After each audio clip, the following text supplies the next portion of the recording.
My darlings, my loves, it is time for the energy report for the week of August 19th.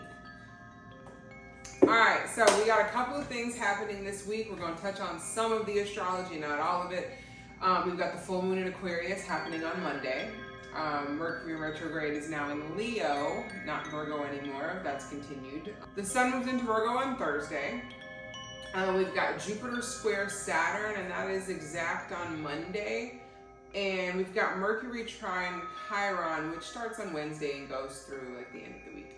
So the questions that go with those planetary transits this week, we got more than 3 because there's a lot of energy happening this week. Like August was cool for the first week and a half, and then things are going to start to come up. There's things that you will have to look at if you want to make any changes in your life. You don't have to look at shit. But if you have a desire to make changes and to grow and to expand and to move forward and to just be your fullest authentic self, there's shit that you're going to have to look at. There's things that you are going to have to look at.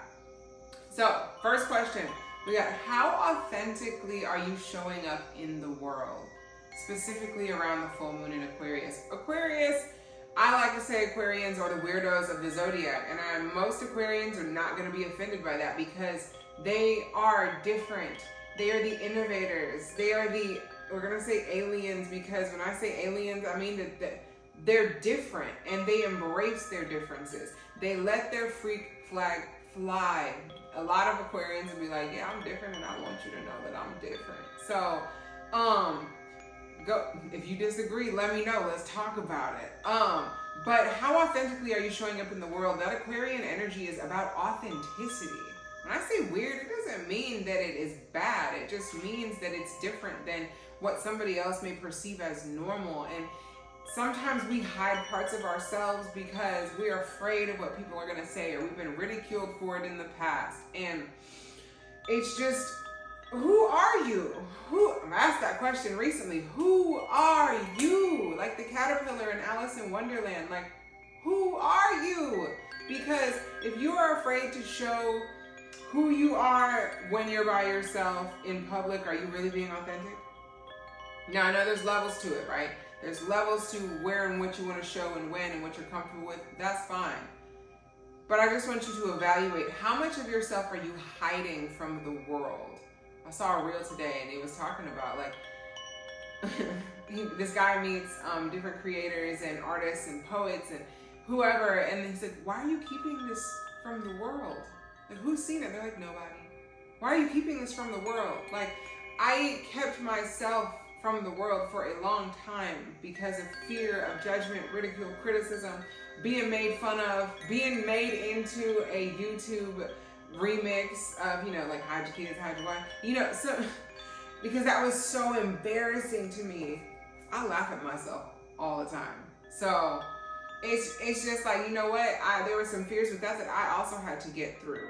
And now I'm showing up in a space that my chart will tell you is in alignment with who I was born to be on this earth. So who are you? Who were you born to be? And what are you keeping hidden from the world? And how is that not playing into who you were meant to be? And how is that keeping you from being your full authentic self? Whew. So next we got, how can you grow and expand with what you already have? That's that Jupiter square Saturn energy. Jupiter is all about expansion. Saturn, I like to call Saturn Daddy Saturn because it's very much about constriction. Some people will say, the real traditional astrologist, Jupiter is the great benefic or beneficial, something that is good, and Saturn is one of the great malefic planets, which mal is bad in Latin. I don't believe in good or bad necessarily. I believe that there's constriction versus expansion, and it's the perspective that you have that will change how you view good versus bad. Because sometimes bad things happen, but they've saved you from something truly tragic. Or you learn something from those bad experiences and you do not repeat that again. Or sometimes you do 3, 4, 5 more times, but hopefully eventually you will learn. So how can you expand and grow with what you already have? It's not about, oh my God, if I had the money to do that, then I would do this, I would do that. Well, what do you have? What talents do you have? How can you monetize the skills that you already have?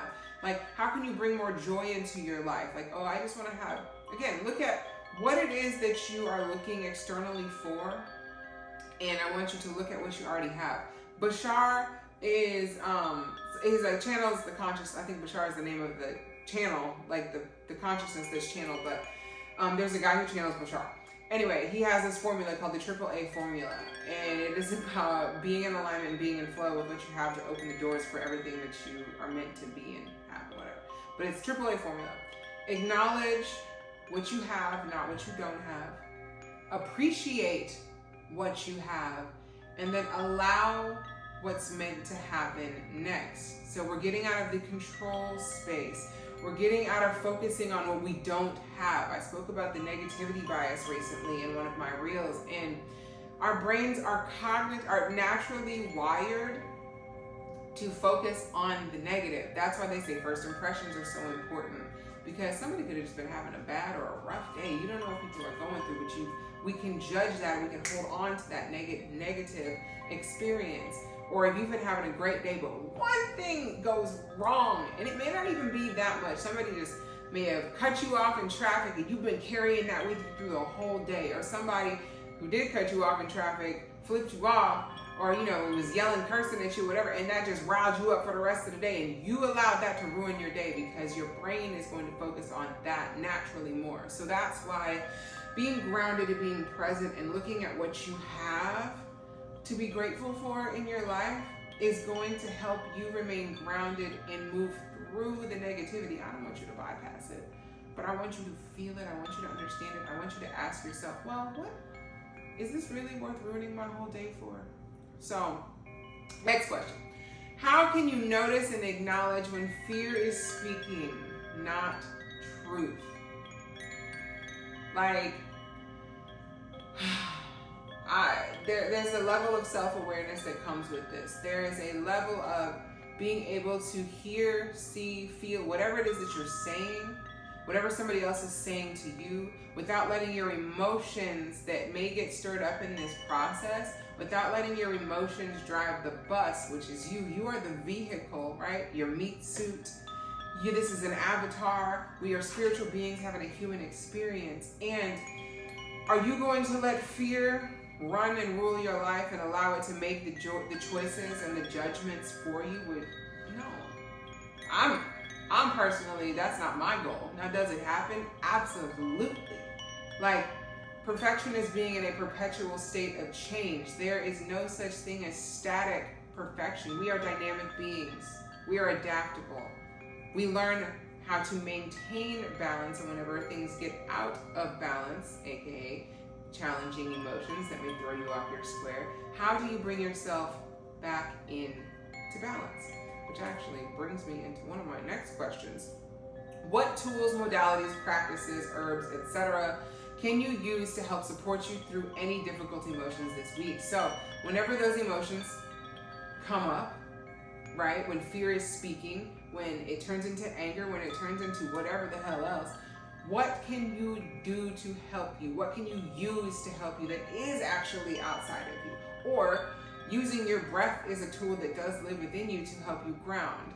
Now, you may need some additional support. You may want to look at some different calming teas, or some teas that help you move through challenging emotions, or that help you deal with anxiety, or different herbs and plant medicine and different modalities, like I said, breath work, meditation, journaling, drawing your cards, speaking with a friend, a trusted advisor, which brings me to the next question of, who do you feel safe to share your vulnerable side with? Because I was about to say, speak to someone who you feel safe to have as a soundboard. I'm going to talk more about human design at some point here relatively soon, but there are some people in the world that are meant to literally speak out loud so they can hear the thoughts in their own head, outside of their head, but to somebody that they trust, who can sit there and hold space and just listen. Not listening to respond, not listening to give advice. They are just there to listen. So who is that in your life? Who can you feel safe with? And if you don't have anyone, I invite you to either, if you have an altar, to sit at it, to speak to your ancestors, to speak to God, Spirit, the divine, the creator, the most high, whatever you want to call the higher power, whoever you want to speak with. Like, if that is your safe space, if your dog is your safe space, right? My dog is in the cage right now because he looked crazy, but he's also a safe space, mostly. No, he is. And both, actually, they both are. But if that is what you have, or you have other animals, you have cats, I don't care. Where do you feel safe to express these emotions, these vulnerabilities, these fears, this excitement, these joys? It's not just the low shit that we get to share. Share everything. But I do invite you to create an altar if you haven't already. But if you do have one, sit and speak to your ancestors. They are around. They might know you, but it's like calling somebody on the phone.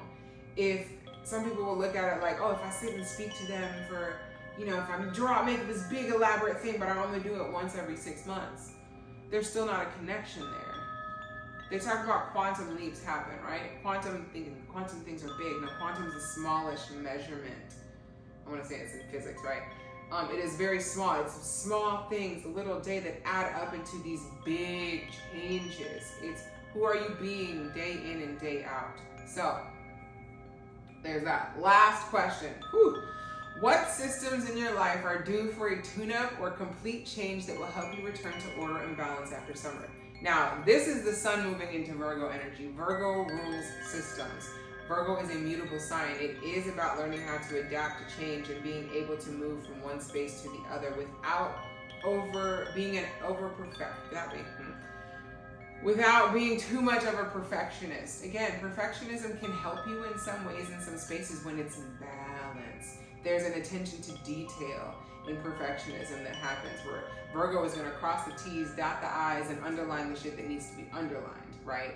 It's going to make sure that your spreadsheet is in order. I'm a Virgo rising. I love spreadsheets.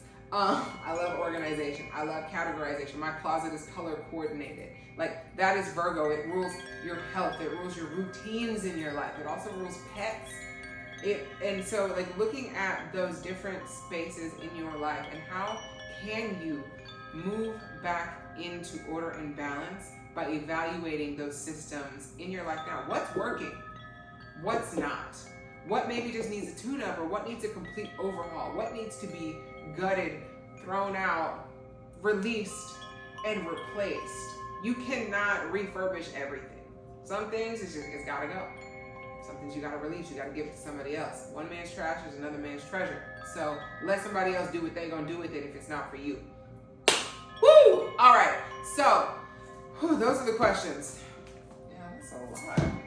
We are already at 13 minutes. Jesus. So this week we've got 2 decks. Let's see what we gonna use. We might use both of them actually. We got the Goddess Power deck by Collette and Reid, and we got the Starseed Oracle by Rebecca Campbell. You know, I think we're gonna use both. Because I like to do things in the now.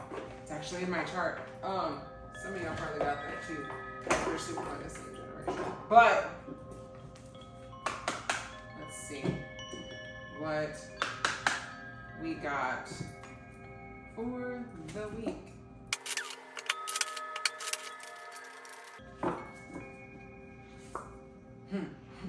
First, we got Elen of the Ways, Patterns. Hecate, the in-between. So we're gonna look at this. Elen of the Ways, Patterns. And then we've got Hecate, the in-between. That's number 12 and number 20. Let's see what else we got before we get too deep, because, I mean, Elen of the Ways does talk about the patterns. We talked about what systems are not working in your life. What needs to be changed, what needs to be upheld, what needs to be released. Full moons are also about illuminating. So if you want to look at Aquarius with that innovative energy, where can you, again, use what you have to expand and grow and change? Look at the ways that you are behaving, performing, embodying in the world, and how is that actually getting you from one place to the other, from that in-between. Like, again, Virgo being that time of year where we're changing from summer into fall.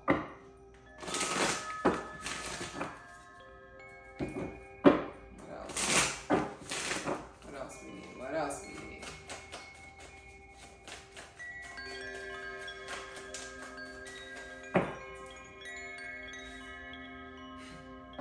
Lifting the veil, questioning everything, anything unaligned must go.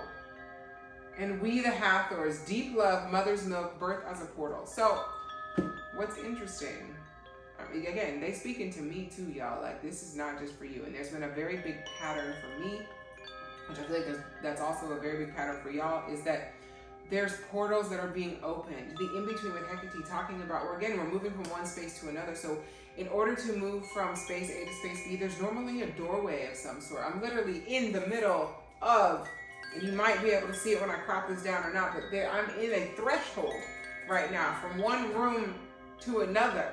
Like, this is my entryway. Like, we're in these spaces, we're moving through. How are you moving through these spaces, my loves? What is your habit of moving through tight spaces, through challenging spaces, through scary spaces? I don't personally like haunted houses. Cheryl, I don't think being scared is fun. Some of y'all do, but for some of us, like real life, there are things that you're going to face, like grief. Grief can be terrifying. There can be scary things in there. I was talking to a friend about that recently, and they've moved through grief in such a beautiful way, and I'm so proud of them. I'm so proud of them, and it shows up in the external, right? The external reflects the internal. I will say that. I will stand on that for forever, honestly. They're talking about keep moving on, Alex. So you've got the fact that we the Hathors with the deep love, mother's milk, birth as a portal. Because before we can be birthed into this world as who it is that we are meant to be, there's shit that's attached to us. There's clothing, there's jewelry, there's armor that you're wearing that doesn't belong to you. And I'm not saying because it actually is like an heirloom or something. I'm saying that energy is not in alignment with who you are. You can't take it with you. It's heavy. Put it the fuck down. If it's too heavy, put it down. You can reevaluate if you need to maybe grab some things from this satchel, from this sack, from this parcel that you have laid on the ground, but you're not meant to take that all with you. How long you been carrying that bag?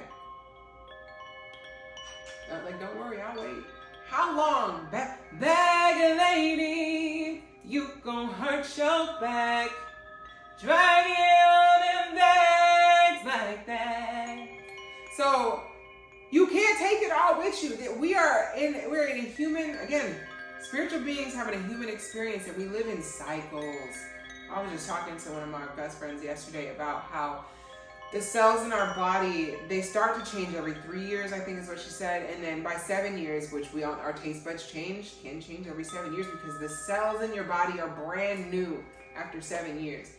If you knew me 7 years ago and you ain't seen me in that 7 years, you don't know me anymore. You knew a different version of me, right? Like, that's why I continually like to try foods that I'm like, I never used to fuck with watermelon. It was a pastel fruit to me. Come for me if you want to, because I don't give a fuck. But you're going to notice that I also tried watermelon. I try watermelon every so often to see, like, how do I feel about it? Well, I've eaten watermelon on several occasions recently. Now, am I going to run through the store to go grab a watermelon? I am going to start juicing. But there's electrolytes in there. However, I don't think I'm ever going to, you know what, I'm never going to say never. But as of this moment, I'm not waking up like, oh my God, I just really want some watermelon. Cantaloupe and honeydew can still go to hell. Not good. Again, fight me on that if you want to. Try to convince me, otherwise you can't. So anyway, that is, and again, there's a pattern in that, right? Like, there's certain things that I'm very certain about. There's certain things that y'all are very certain about, that you, my darling, are very certain about. However, it's healthy to have an open mind and to try every so often. If you're like, well, you know what, maybe, let me see if I still don't like it. Let me see if this pattern is still resonating with me. Let me look at everything. Again, questioning everything. Like everything. From your relationships. I didn't talk about it earlier, but there was Venus squaring Mars this week as well. But there could be relationship things that happen in there. Right? Like all relationships, not just romantic, friendships, acquaintances, work relationships, romantic relationships, parent-sibling relationships, like mother-daughter relationships, like, or mother-child, you know, parent-child, whatever the fuck you are. Like, but it brings me back to the mother's milk and that birth is a portal, and to give yourself that deep love, to bring grace and compassion to yourself so that you know how to give it to others. You can only meet someone as deeply as you have met yourself. And if you judge yourself all the time, what do you think you're going to do to other people? You may also do the opposite. You may be so compassionate and so graceful to other people that you're people pleasing and you just forgive any and everything, but you hold yourself to such a tight standard that you criticize yourself for everything. So the in-between with that Hecate on the bottom, with that we are moving from one space to another, literally from one season to another very soon. And what are you leaving behind? What are you taking with you? Because you can't take it all with you, baby. You cannot take it all with you. Okay? You could try. I don't know how that's going to work out for you. She gets heavy. It will weigh you down. It will hold you back. It will be like quicksand. So, my darlings, my loves, whenever you release things that are no longer serving you, there is going to be a space. Now, when I talked about modalities and tools you can use, at the beginning of the video, I sprayed something in the air. This is the Florida water that I make. It's called Fire of the Earth. If you are familiar with Florida water, you will understand what it can be used for. If you're not, Florida water is the way that I make it is an energetically cleansing spray. Florida water can be made with many different things. It depends on who you go to. It depends on what tradition they use. It depends on what they know, the knowledge they have, what spirit has given them, etc., and so forth. There is a brand of Florida water that is it's like a cologne, but now it's been turned into a spiritual thing. I don't know what's in that. Y'all don't know what's in there. There's like some there's some shit in there that we don't know what it is.